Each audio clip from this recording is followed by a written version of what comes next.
3-месечно бебе со рак на црниот дроб е најмладиот пациент кој го лекувале лекарите на детската клиника во Скопје. Статистиките во Македонија покажуваат дека расте бројот на деца со малигни заболувања. Изминатава година кај 30 деца бил диагностициран карцином. Едната категорија е болести на крвта и тие се знаеме се велат леукемии и болести нормално на тврдите органи,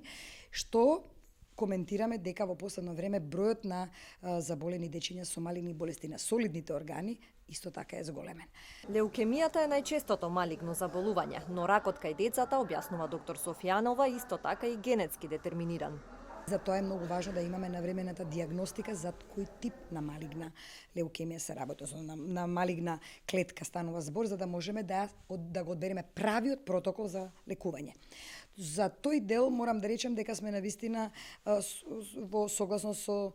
германската школа и таа ја применуваме и француската школа, зависи од тоа кој протокол за кој тип на заболување на крвта, односно леукемија станува збор и морам да кажам дека и во тој дел се носиме добро.